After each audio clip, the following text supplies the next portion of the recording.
When I was about 12 years old, my family moved to a small town in Georgia. It wasn't the bustling Atlanta kind of town you see on TV, but one of those sleepy places tucked between sprawling fields and old forests. The kind of place where Friday nights meant high school football and everyone went to the same diner after church on Sundays.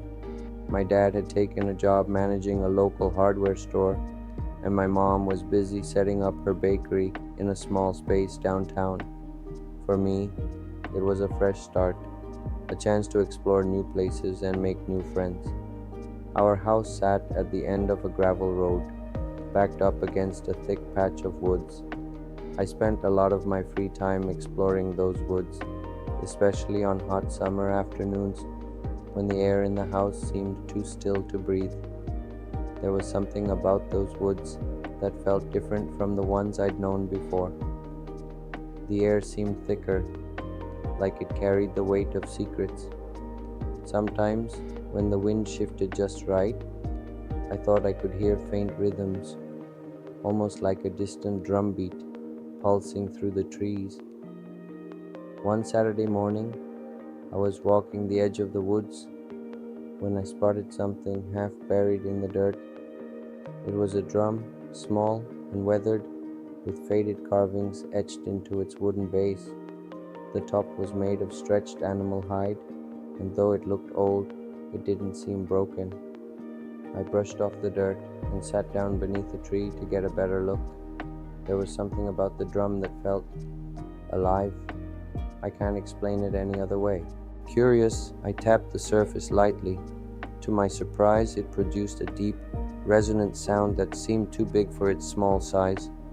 I played a little rhythm, just fooling around, and that's when I heard it. A voice. "Who plays the drum?" the voice said.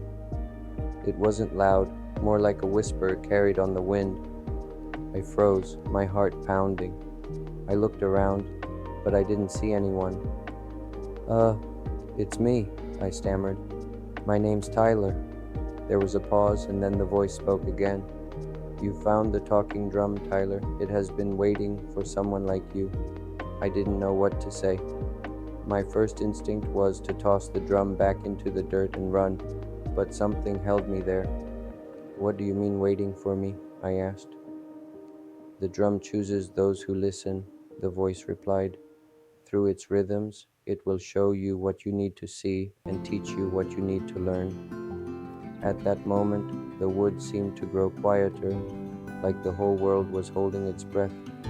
I didn't fully understand what the voice meant, but I decided to take the drum home. Maybe it was curiosity, or maybe it was something deeper, but I felt like I couldn't leave it behind. Back at the house, I cleaned the drum carefully and set it on a shelf in my room. For a few days, I didn't touch it. I wasn't sure if what I'd experienced in the woods was real, or just my imagination running wild. But one night, when I couldn't sleep, I found myself reaching for the drum. I tapped it lightly, and to my surprise, the same deep sound filled the room. "What do you want to know?" the voice asked. This time, it sounded closer, like it was coming from inside the drum. I thought for a moment. "Why me?" I finally asked. The voice chuckled softly. "Everyone has a rhythm, Tyler. Some people hear it and some don't. You do. That's why the drum called to you." Over the next few weeks, the drum became my constant companion. Whenever I played it, the voice would speak, offering advice, telling stories, or sharing riddles. It wasn't always straightforward, but it always made me think. One day, I asked about the faint rhythms I'd heard in the woods.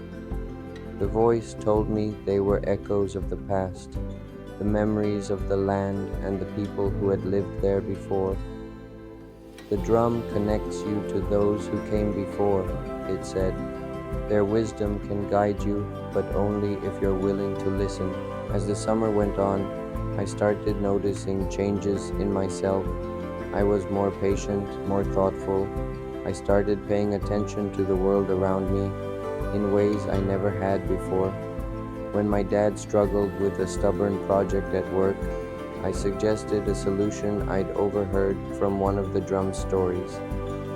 When my mom worried about the bakery's slow start, I used the drum's riddles to come up with ideas for attracting more customers. Somehow, the drum always seemed to have the right answer, even if it took me a while to figure it out. But the drum wasn't all fun and games. It also challenged me. One evening, the voice asked, "What would you give to help someone else?" I hesitated. "What do you mean?" "There may come a time when the drum asks for a sacrifice," it said. "Are you willing to give something up for the greater good?" I didn't know how to answer, but the question stayed with me. That moment came sooner than I expected. Late one afternoon, a storm rolled in, and the sky turned an eerie shade of green.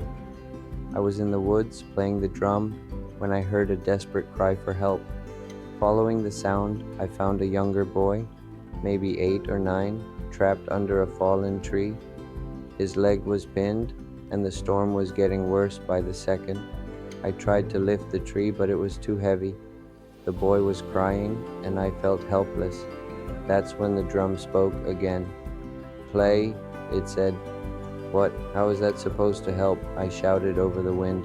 "Trust me, play." So I did. I played the strongest, loudest rhythm I could muster, pouring all my fear and determination into the beats. As I played, the ground beneath the tree seemed to shift, and with a final heave I managed to free the boy. We both scrambled to safety just as the storm reached its peak. Later, as we sat under the porch of my house, the boy looked at the drum and asked, "Is it magic?" I thought about it for a moment. "Maybe," I said. "Or maybe it just reminds us of what we're capable of." That was the last time the drum spoke to me. The next morning, when I went to my room, it was gone. I searched everywhere, but it had vanished without a trace. At first, I was heartbroken, but over time, I realized the drum had given me everything I needed. It had taught me to listen, to think, and to trust myself. Even now, years later, I sometimes hear faint rhythms when the wind moves through the trees, and every time I smile, knowing that the talking drum is still out there, waiting for someone else who's ready to listen.